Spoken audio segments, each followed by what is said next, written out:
Selamat pagi Ibu Bapak, saudara-saudari terkasih. Selamat hari Minggu. Hari ini kita umat Katolik gereja merayakan hari raya Tritunggal Maha Kudus, Allah Bapa, Allah Putra dan Allah Roh Kudus. Di sini pertama-tama pastor tidak mau mengajak kita untuk berusaha mengerti dengan otak kita yang kecil ini tentang apa itu Tritunggal Maha Kudus. Bagaimana menjelaskannya Allah yang satu tetapi tiga pribadi. Toh biar kita punya kepintaran di atas rata-rata, tetapi sampai kita meninggalkan dunia ini pun kita tidak bisa akan menjelaskan dengan sebaik-baiknya tentang siapa itu Tritunggal Maha Kudus. Karena misteri Tritunggal Maha Kudus adalah misteri yang agung dan misteri yang besar, yang tidak bisa kita mengerti sepenuhnya dengan otak kita yang kecil ini. Sehingga kita diajak pertama-tama adalah bagaimana kita mau mengimaninya, menaruh iman tentang misteri Tritunggal Maha Kudus. Satu Allah tetapi dalam wujud tiga pribadi, Bapa, Putra, dan Roh Kudus. Ibu Bapa, saudara-saudariku yang terkasih, di dalam bacaan yang pertama Kitab Ulangan, Musa berusaha menjelaskan tentang siapa itu Allah kepada bangsa Israel. Musa menegaskan dan menekankan bahwa Allah itu cuma satu, ketuhanan yang Maha Esa. Allah itu Esa, tidak ada Allah yang lain, tidak ada Allah kedua, Allah ketiga, tidak ada. Allah cuma satu. Sehingga umat Israel diajak untuk bagaimana percaya kepada Allah yang Esa ini, Allah yang satu ini, berpegang teguh pada perintah Allah. Dan kalau mereka berpegang teguh setia kepada Allah yang Esa ini, maka mereka akan selamat. Dan Allah yang satu ini tinggal jauh, jauh dalam arti jauh dari tempat tinggal manusia. Allah di langit. Dia melampaui batas ruang dan waktu tempat tinggal manusia. Sehingga kita meraba-raba Allah itu wujudnya bagaimana, Allah itu modelnya bagaimana. Bahkan para nabi zaman dahulu mereka takut untuk berjumpa dengan Allah. Karena dengan kata lain, ketika seseorang melihat Allah berarti dia mati. Sehingga pada zaman para nabi, mereka melihat wujud Allah tampil dalam rupa api, semak yang terbakar, dalam wujud angin sepoi-sepoi. Karena kalau mereka melihat Allah secara langsung itu berarti sama dengan sudah mati. Karena Allah itu agung, maha kuasa. Dia tinggal di atas langit yang tinggi jauh. Tetapi Allah itu serentak mau tinggal di bumi. Allah yang transenden, dia mau turun tinggal dekat bersama dengan manusia di bumi, menjadi Allah yang imanen. Bagaimana caranya Allah menampilkan diri kepada manusia? Melalui pribadi Allah yang kedua, yakni Yesus Kristus.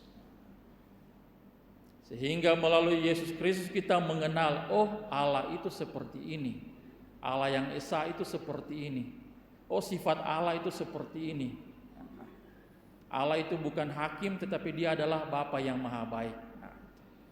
Melalui Kristus kita mengenal siapa itu Allah. Bahkan melalui Kristus kita mengenal bahwa Allah itu sungguh mengasihi kita manusia yang berdosa ini. Dan cinta kasih Allah itulah yang mau diwujud nyatakan melalui Tritunggal Maha Kudus ini. Sehingga yang pertama-tama dalam perayaan Tritunggal Maha Kudus ini, kita umat diajak untuk bagaimana merenungkan relasi cinta kasih di antara Allah Tritunggal ini. Allah mau menyatakan kasih-Nya kepada kita manusia yang jauh di bawah sana melalui relasi Tritunggal Maha Kudus, melalui Putranya dan melalui Roh Kudus-Nya. Melalui Putra, Allah menampilkan Dia sebagai penyelamat. Ya, Dia datang menyelamatkan kita. Melalui Roh Kudus, Allah menunjukkan bahwa Dia setia, menyertai, membantu dan menolong kita sampai akhir zaman. Ya, meskipun Yesus sudah naik ke surga, meninggalkan kita seperti yatim piatu, tetapi Allah tidak berhenti sampai di situ. Dia memberikan Roh Kudus supaya penyertaannya kepada kita manusia, supaya cinta kasih-Nya kepada kita manusia tetap kekal abadi sampai selama-lamanya. Itulah Tritunggal Maha Kudus. Sehingga di sini kita diajak untuk bagaimana menaruh iman, kepercayaan dan kasih kepada Tritunggal Maha Kudus. Kadang orang bertanya, coba jelaskan bagaimana kalian yang percaya kepada Allah Tritunggal Maha Kudus, satu Allah dalam 3 pribadi. Semakin kita percaya, semakin kita mampu untuk menjelaskannya. Iman itu bukan soal melihat dulu baru percaya, tetapi percaya dulu baru kita bisa melihat. Itulah mujizat. Bapak Ibu, saudara-saudari umat yang terkasih, dalam bacaan Injil kita diajak, bahkan diperintahkan untuk pergilah. Dengan kata lain, kita jangan diam-diam saja di tempat, jangan pasif, jangan malas-malas. Jadi orang Katolik harus bergerak, ya, harus ada gerakan roh yang membawa kita ke sana, membawa kita kemari. Untuk apa? Mewartakan cinta kasih Tritunggal Maha Kudus. Ya, ada KTM, ya, mereka berusaha mewujudkan cinta kasih Tritunggal Maha Kudus ini. Dan kita semua umat diajak untuk pergilah, baptislah semua orang dalam nama Bapa dan Putra dan Roh Kudus.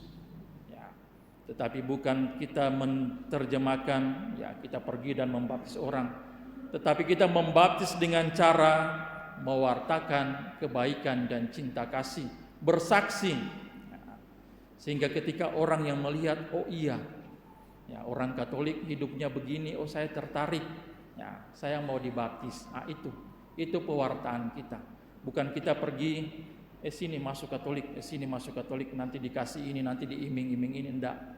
Kita memberikan kesaksian yang baik, sehingga orang yang tertarik dengan bebas penuh tanggung jawab memberikan diri, iya saya mau jadi Katolik, lewat kesaksian hidup.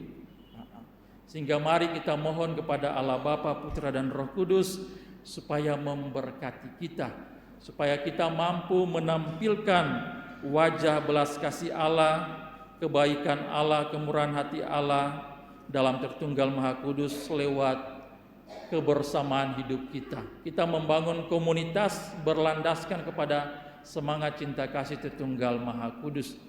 Ya, kita satu tetapi beda-beda orang dan beda-beda tugas dan perannya masing-masing, saling menghargai, saling mendukung, saling kerjasama, saling mengasihi, saling berbuat baik. Bacaan kedua mau menegaskan bahwa Roh Allah itu ada dalam diri kita. Banyak kali kita mau melakukan ini takut, melakukan itu ragu. Ya, jangan takut, jangan ragu. Kita adalah anak Allah dan Roh Allah ada dalam diri kita. Seringkali kita lupa penyertaan Roh Kudus. Ya, sehingga kadang kita kurang percaya diri, diminta untuk buat ini di gereja, aduh saya tidak tahu. Nah, jangan takut, ada Roh Kudus. Mohon Roh Kudus dalam tugas dan pekerjaan kita. Bahkan kita harus berani untuk berseru ya Aba ya Bapa. Allah adalah Bapa kita dan kitalah adalah anaknya, dan Roh Allah itu tinggal dalam diri kita, sehingga kalau kita anak, kita juga akan mewariskan hidup yang kekal. Bahkan kita akan mengalami kemuliaan bersama Allah Bapa, Putra dan Roh Kudus di surga. Semoga demikian, Tuhan memberkati kita. Amin.